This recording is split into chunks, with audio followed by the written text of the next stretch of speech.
اذان دلائیں جی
اس کو اس طرف کر دیں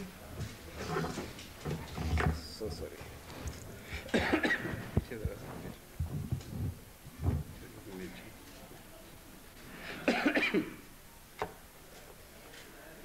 اشہد ان لا الہ الا اللہ وحدہ لا شریک لہ واشهد ان محمدا عبده ورسوله اما بعد فاعوذ بالله من الشیطان الرجیم بسم اللہ الرحمن الرحیم الحمد للہ العالمين الحمد لله رب العالمين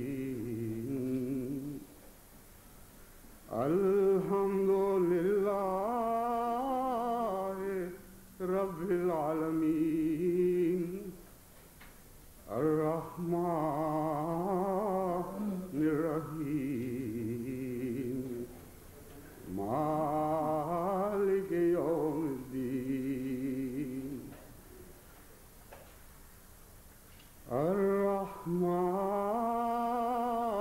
الرحمن الرحيم مالك يوم الدين إياك نعبد وإياك نستعين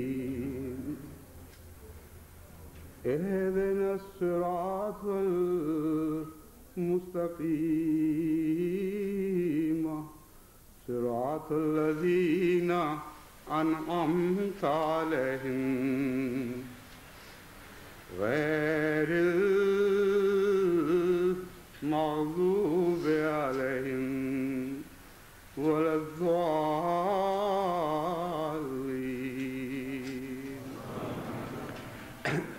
کیمرے والے اگر اپنا جمعہ خراب کرنا چاہتے ہیں تو باہر چلے جائیں، باقی دوستوں کو جمعہ خراب نہ کریں.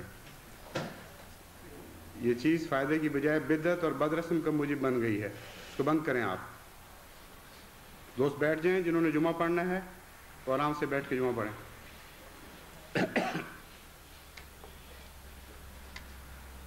آج کا دن تمام دنیا کے احمدیوں کے لیے اور خصوصاً ان کے لیے جو آج اس مبارک تقریب میں شامل ہیں بے انتہا خوشیوں کا دن ہے، اور دل اللہ تعالیٰ کی حمد سے بھرے ہوئے ہیں. لیکن یہ خوشیاں عام دنیا کی خوشیوں سے کس قدر مختلف ہیں. ان خوشیوں کا اظہار بھی ایک بالکل انوکھا اور اجنبی اظہار ہے. یہ خوشیاں ایک مقدس غم بن کر ہمارے دل و دماغ پر چھا گئی ہیں. یہ خوشیاں حمد کے آنسو بن کر ہماری آنکھوں سے بہتی ہیں. دنیا کی خوشیوں سے ان خوشیوں کو کوئی تعلق نہیں، دنیا کی خوشیوں کو ان خوشیوں سے کوئی نسبت نہیں. سب سے پہلے اس موقع پر مجھے ایک یاد ستا رہی ہے، اس وجود کی یاد جو آج ہم میں نہیں، جو سب سے زیادہ اس بات کا حقدار تھا کہ آج یہ جمعہ پڑھاتا اور آج اس تقریب کا آغاز کرتا. اس کی وہ بے قرار دعائیں جن کی قبولیت کا پھل ہم آج کھانے لگے ہیں، وہی دعائیں ہیں جنہوں نے اسپین کی تقدیر کی کایا پلٹی، جنہوں نے اہل اسپین کو بھی آزادی نصیب کی، اور اسی آزادی کی بدولت اللہ تعالیٰ نے ہمیں اس مسجد کی تعمیر کی توفیق بخشی. لیکن جیسا کہ میں نے کہا تھا، یہ بھی ایک خوشی کا وقت ہے. آپ کی یاد بھی ایک خوشی کی یاد ہے، اور ہم یقین رکھتے ہیں اور اپنے رب کے حضور التجا کرتے ہیں کہ آج آپ کی روح سب سے زیادہ اس نظاروں سے لذت یاب ہو رہی ہو. مسجدوں کی تعمیر ایک بہت ہی مقدس فریضہ ہے، لیکن جو مسجدیں ہم بنا رہے ہیں یہ کوئی ایسا واقعہ نہیں جیسا کہ عام طور پر دنیا میں ہوتا ہے. ان مسجدوں کے پس منظر میں لمبی قربانیوں کی تاریخ ہے. یہ کچھ امیر لوگوں کی وقتی کوشش یا جذباتی قربانی کا نتیجہ نہیں، کچھ ایسے لوگوں کی جن کو خدا نے زیادہ دولت بخشی ہو اور وہ نہ جانتے ہوں کہ کہاں خرچ کرنی ہے، بلکہ خصوصاً اس مسجد کے پیچھے تو ایک بہت ہی لمبی، گہری، مسلسل قربانیوں کی تاریخ ہے. اور اس موقع پر اگر ہم ان کو یاد نہ کریں اور ان لوگوں کے لیے ان لوگوں کو اپنی دعاؤں میں شامل نہ کریں جو اس مسجد کی پس منظر میں خاموشی سے کھڑے انکسار کے ساتھ اپنے رب کے حضور دعا گو کھڑے نظر آ رہے ہیں، تو یہ ناشکری ہوگی۔ میری مراد برادر مکرم کرم الہی صاحب ظفر اور ان کے خاندان کی قربانی سے ہے۔ ایک لمبا عرصہ اس خاندان نے اسپین میں دن رات احمدیت کی خدمت کے لیے سر توڑ کوشش کی۔ ایسے وقتوں میں جب کہ یہاں کی حکومت اتنی تنگ دل اور سخت تھی کہ دوسرے عیسائی فرقوں کو بھی اجازت نہیں تھی کہ وہ یہاں تبلیغ کرتے۔ اس زمانے میں جب کہ کوئی ذریعہ نہیں تھا جماعت کے پاس ان کی مدد کا، مالی حالات کی تنگی بھی تھی اور قوانین کی روک بھی رستے میں حائل تھی، اور ممکن نہیں تھا کہ ان کو سلسلہ کسی قسم کی مدد دے سکتا۔ انہوں نے ایک خاص جذبہ قربانی میں اپنے آپ کو پیش کیا اور حضرت مسلم موعود نے اس قربانی کو قبول فرمایا۔ آپ نے قبول فرمایا اور اللہ کی محبت کی نظر نے بھی قبول فرمایا، اور آج اس قربانی ہی کا ایک پھل ہے جو ہم اس کے اس کی شیرینی سے لذت یاب ہو رہے ہیں۔ بہت عرصہ پہلے مجھے اسپین میں آنے کا موقع ملا اور میں نے اپنی آنکھوں سے وہ نظارہ دیکھا جو ہمیشہ کے لیے میرے دل پہ نقش ہو گیا۔ ایک معمولی چھوٹی سی ریڑھی تھی جس پر خود عطر بنا کر وہ عطر بیچ کر اپنا گزارا بھی کرتے تھے اور تبلیغ کا کام بھی کرتے تھے۔ 1957 کی یہ بات ہے۔ مجھے اور برادرم عزیزم میر محمود احمد صاحب کو یہاں آنے کا موقع ملا۔ وہ ایسی ریڑھی تھی جس کو بعض دفعہ رکھنے کی جگہ بھی میسر نہیں آتی تھی۔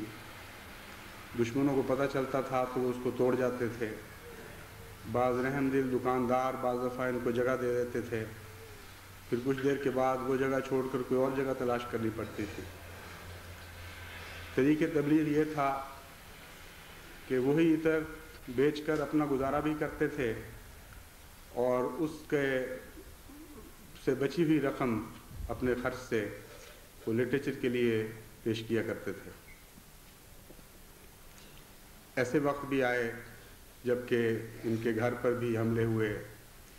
وہ جو بورڈ لگا ہوا تھا اس کے اوپر پتھروں کے نشان ہم نے خود دیکھے۔ چھپ چھپ کر اصحاب کہف کی طرح وہ ابتدائی احمدی جنہوں نے ان مخالفانہ حالات میں احمدیت کو اور اسلام کو قبول کیا، وہ اکٹھے ہوا کرتے تھے۔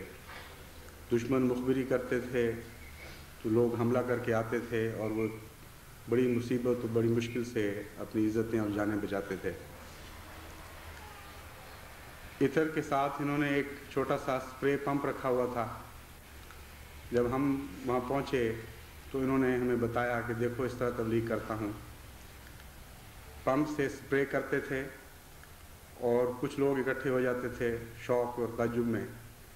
مشرقی قسم کی خوشبو سے ویسے بھی ایک خاص دلچسپی پیدا ہو جاتی تھی، اور سپرے کرتے ہوئے اس وقت جو ہم نے نظارہ دیکھا وہ یہ تھا کہ انہوں نے کہا کہ دیکھو یہ کتنی اچھی خوشبو ہے، لیکن یہ خوشبو تو زیادہ دیر تمہارے ساتھ نہیں رہے گی، یہ تو کپڑوں میں رچ بس کے بھی آخر دھل کر ضائع ہو جائے گی۔ 1 2 دن 4 دن کی بات ہے۔ میرے پاس ایک اور عطر بھی ہے، ایک ایسا عطر جس کی خوشبو لافانی ہے، وہ کبھی ختم نہیں ہوگی، اس دنیا میں بھی تمہارا ساتھ دے گی اور اس دنیا میں بھی تمہارا ساتھ دے گی۔ اگر چاہتے ہو کہ اس خوشبو سے متعلق مجھ سے کچھ معلومات حاصل کرو تو یہ میرا کارڈ ہے، جب چاہو آؤ مجھے ملو اور میں تمہیں بتاؤں گا کہ وہ خوشبو کیا ہے اور کیسے حاصل کی جاتی ہے۔ بہت سے لوگ وہ کارڈ لیتے تھے، کچھ عطر خرید کر الگ ہو جاتے تھے، اس طرح تبلیغ کے راستے نکلتے تھے۔ بس یہ ساری وہ قربانیاں ہیں جو اس موقع پر از خود مجھے یاد آ رہی ہیں، اور میں ضروری سمجھتا ہوں کہ جماعت کو بھی ان سے آگاہ کروں اور اس طرف توجہ دلاؤں کہ اپنی دعاؤں میں ان کو نہ بھولیں۔ چند 1 2 ماہ پہلے کی بات ہے، ایک شخص نے بڑا ہی متکبرانہ خط مجھے لکھا اور اس میں ان کے متعلق ایسے لفظ استعمال کیے جس سے میرا دل پھٹ گیا۔ اس کو اپنے علم کا زوم تھا، اس کو خیال تھا کہ ان کا علم کچھ نہیں، اس کو اپنی شکل و صورت کا زوم تھا اور خیال تھا کہ اس کے مقابل پر ان کی شکل و صورت کچھ نہیں۔ لیکن بعض ایسے بھی ہوتے ہیں جو دنیا کی نظر میں کوئی حقیقت نہیں رکھتے، لیکن اللہ کے پیار اور محبت کی نظریں ان پہ پڑتی ہیں۔ میرا دل غم سے پھٹ گیا اور استغفار کی طرف اس کے لیے مائل ہوا، اور ساتھ ہی مجھے وہ واقعہ یاد آ گیا جبکہ مدینے کے بازار میں حضرت محمد مصطفیٰ صلی اللہ علیہ وآلہ وسلم ایک غلام کو بیچ رہے تھے۔ وہ ایسا غلام تھا جس کے کپڑوں میں سے بدبو آتی تھی، دن بھر کی محنت اور مشقت سے پسینے سے شرابور اور آلودہ لباس میں وہ ملبوس تھا۔ انسان اس کی بدصورتی کی وجہ سے اس سے نفرت کرتے تھے، کوئی اس کو اپنی لڑکی دینے کے لیے تیار نہیں تھا۔ حضرت صلی اللہ علیہ وآلہ وسلم کا وہاں سے گزر ہوا، آپ نے اپنی الہی بصیرت سے اس کی دل کی کیفیت کو بھانپ لیا اور پیچھے سے جا کر پیار سے اس کی آنکھوں پر ہاتھ رکھ لیے، جس طرح بعض دفعہ مائیں بچوں کی آنکھوں پر ہاتھ رکھتی ہیں اور پوچھتی ہیں کہ بتاؤ میں کون ہوں۔ وہ جانتا تھا اور یقیناً جانتا تھا کہ محمد مصطفیٰ صلی اللہ علیہ وآلہ وسلم کے سوا کوئی ایسا حسین اخلاق کا مالک نہیں جو مجھ سے ایسے پیار کا اظہار کرے، لیکن اس کی زندگی میں ایک ایسا عجیب موقع تھا کہ وہ اس کو ضائع نہیں ہونے دینا چاہتا تھا۔ جان بوجھ کر پہچاننے کے باوجود اپنے جسم کو حضور اکرم کے جسم سے رگڑنا شروع کیا، اپنے ہاتھوں کو آپ کے جسم کے زیرو بم پہ پھیرنا شروع کیا، اور بہت ہی پیار کا اظہار، جس طرح بعض دفعہ بلی آپ نے دیکھا ہے لحاف میں گھس کر پیار کرتی ہے اور اپنے بدن کو رگڑتی ہے انسان کے ساتھ، اس طرح اس نے اظہار محبت شروع کر دیا۔ پھر جب حضور نے پوچھا بتاؤ میں کون ہوں، اس نے کہا یا رسول اللہ آپ کے سوا ہو کون سکتا ہے، آپ ہی تو ہیں۔ تب حضور صلی اللہ علیہ وآلہ وسلم نے فرمایا میں غلام بیچتا ہوں، ہے کوئی لینے والا؟ اس نے کہا یا رسول اللہ مجھے کون خریدے گا؟ لوگوں کی نفرت کی نگاہیں مجھ پر پڑتی ہیں اور شدت نفرت سے لوٹ جاتی ہیں واپس دیکھنے والے کی طرف، مجھ پہ ٹھہر نہیں سکتی، مجھے کون خریدے گا؟ آپ نے فرمایا نہیں، تمہارا ایک گاہک ہے، میرا آسمانی آقا، میرا خدا تمہارا گاہک ہے۔